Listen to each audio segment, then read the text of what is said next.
Welcome to Phase 2 of Virtua Voorhees research project, What are Rituals? Rituals are practices that are often repeated and can provide a way for people to make life experiences meaningful. They can be traditional, handed down from one generation to the next, or self-generated, begun by the individual or group having no cultural history or tradition. The basic elements of ritual include action, meaningful patterns, intention, awareness, and purpose. Rituals can be sacred or secular and serve as reminders to allow sacred time and space into our lives. Examples of sacred rituals might include saying graces at mealtime, religious worship, spiritual ceremonies, prayer, and meditation.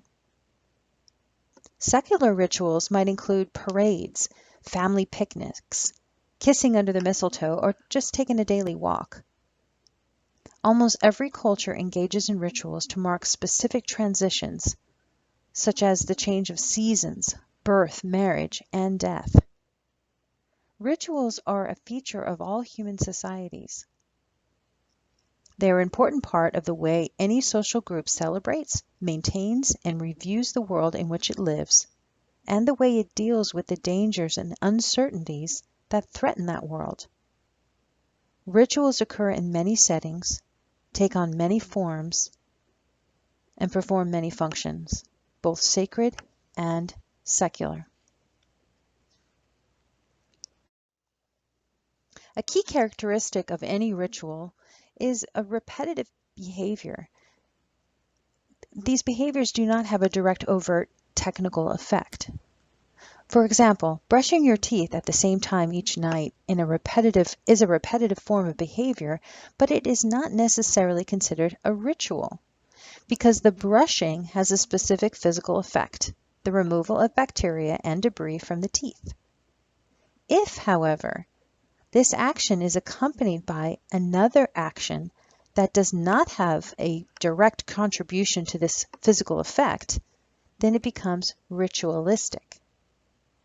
Always using the same toothbrush of a particular color or saying certain prayers while or after brushing your teeth are extraneous activities that can be thought of as having ritualistic significance.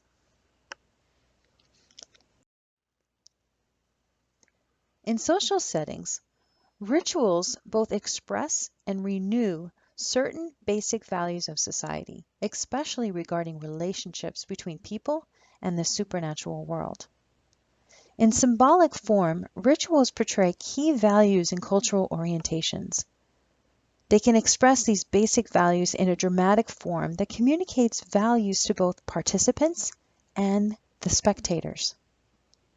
A marriage ceremony, for example, changes how the couple is perceived by themselves and by others. They are no longer individuals, but they have been united into a blessed union symbolized by the exchange of rings. It is this creative aspect of ritual that influences how we perceive reality. The two aspects of ritual, expressive and creative, are achieved by the use of symbols.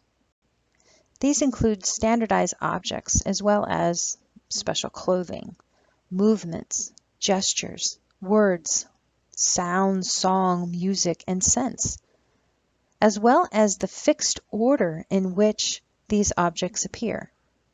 Each symbol is a storage unit, which is packed with traditional knowledge, values, beliefs, sentiments, social roles, and relationships within a cultural system. Many ritual symbols concentrate mostly on physical objects. However, there are many other components that can be regarded to have symbolic values. Ritualistic symbols are found in several common elements. These include clothing, such as a priest's vestments, or a doctor's white coat, or a Jewish prayer shawl. Colors, such as purple worn by high clergy, black for mourning, and white worn by those in the health profession. Body decorations, such as face paint, cosmetics, jewelry, or talismans. Smells such as incense in a church or temple. Tastes like the bitter herbs eaten at Passover or Seder. Foods such as the communion wafer or a Thanksgiving turkey. Sounds such as organ music, chants, bells, drums, crystals, or the sound of a Tibetan prayer wheel. Words such as special phrases or sentiments used in prayer or supplication, whether spoken, sung, or chanted.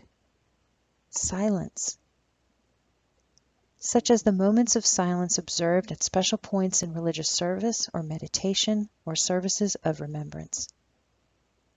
Rhythms, such as choral performances, songs, clapping, dancing. Movements such as swaying or kneeling during prayer, and gestures such as crossing oneself when entering a church. Part of the function of ritual is to provide explanations of illness and death that convert the chaos of grief and suffering into a recognizable and culturally validated conclusion. Rituals lessen the anxiety at times of physiological change.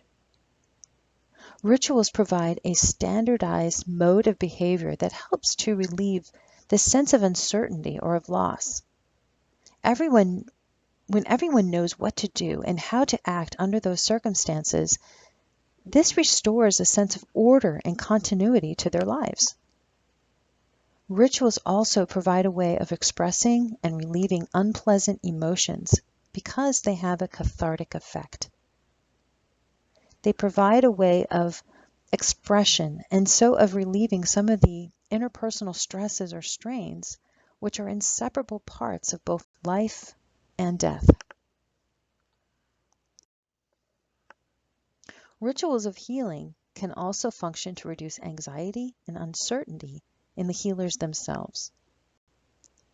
Health professionals may cope more effectively with repeated exposure to death-related situations when they find ways to understand and consolidate these experiences into meaningful structures. Not only do they address the psychosocial, emotional, and often spiritual side of healing, they give us structure. Rituals help us change our perception and interpretation of what is happening. Even when the smallest ritual is performed at the bedside, such as placing a small candle in the corner of the room, this has the power to change everything because it creates a space for something important to happen. End-of-life rituals mark the transition from life into death, assist in creating meaning out of death, and provide a vehicle for expressing strong emotions. Using rituals at the end of life transforms the death experience for the patient, the family, and for health providers.